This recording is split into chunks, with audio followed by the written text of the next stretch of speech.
still a little bit weak in the canter, gets a little bit tight through the turn. So you're looking to have the bend always over the leading leg. So you keep her over that leading leg. My inside leg, so my left leg is like slightly pushing her body to the right. Good. Now, oh, good. Oh, oh. So she's really clever. She knows, oh. You can turn those red lights off. I'm not ready to stop yet. Right. Canter. Good girl. Sit. So every transition you make has to be a good one. Don't settle for it was okay, it's average. Oh. Good. Canter. Good. And again, I'm really always trying to have a, oh, she gets a little bit light, and then she gets a little bit fussy in the contact, just because it feels more to me like a balance thing and a strength thing, rather than, good girl. She almost looks at me to help her a bit more. So then I have to just give her a bit more confidence in what I'm asking her to do. Then she relaxes and then she stays still again in the mouth. But she can get a little bit inconsistent in the contact. But that doesn't worry me. That just gives me time just to give her strength. Good. Good. Well done. And again, so you're really asking the horse to shorten and then lengthen. So a really good horse does two things. Well, does a lot of things really. But what you're really looking for the top level for Grand Prix is the sitting and the pushing. So your sitting is obviously your piaffe and your pirouettes, and your pushing is your passage and your extended trots. Now you'll find a lot of horses can do one thing better than the other, and the really good horses can do both. Good. So bring her back again. And with my seat, I'm not sitting heavy, I'm not strong, I'm not holding her, I'm not bracing. If she makes a mistake, I just correct her. But with my seat, I try and sit light.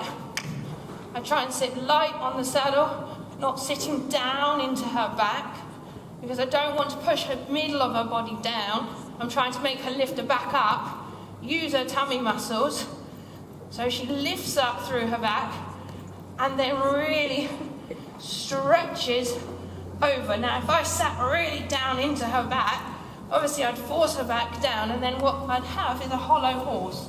So again, really important for me to be balanced, to really sit in the middle, really be even.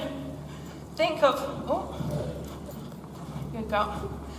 This part of my body sitting tall, open my shoulders, really be in line from my ear, my shoulder, my hip, and my heels, so that I'm not tipping over her, I'm not in front of the movement, but also I'm not behind the movement.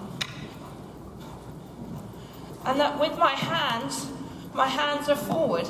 I'm always allowing her to be able to take my hand in a forward positive way. I'm not pulling her off a bit. Oops. But she's actually got a very nice mouth. She's not strong and she's not too light. She has a very nice mouth, even if she can sometimes be a little bit fussy. Oh. Then I just go back to my trot. And now I'm going to give her a little stretch.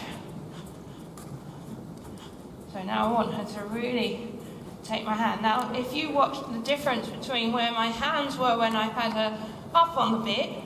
So my hands are higher and more together, almost like knuckles touching for my up on the bit. And then with my stretching, I want my hands to be wider, longer, lower. And again, I want her to take my hand forward, not just curl off the bit. Now she again is still learning now. She did not stretch at all when I got her because she was so hot that if I let go of the reins, obviously she doesn't understand what stretching is, so she would just run off. She would just get faster and faster, lighter and lighter, curl over the bit, and stretching really wasn't stretching.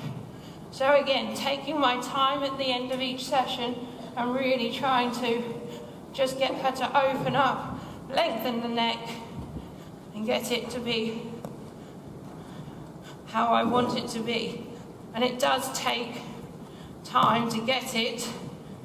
It's not about just rushing it.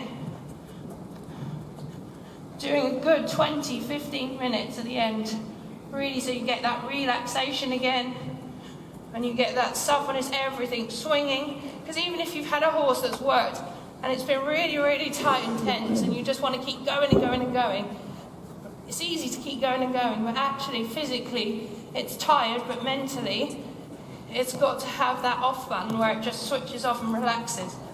Stop speaking. You're okay. Good. Oh. Oh. Oh. Good.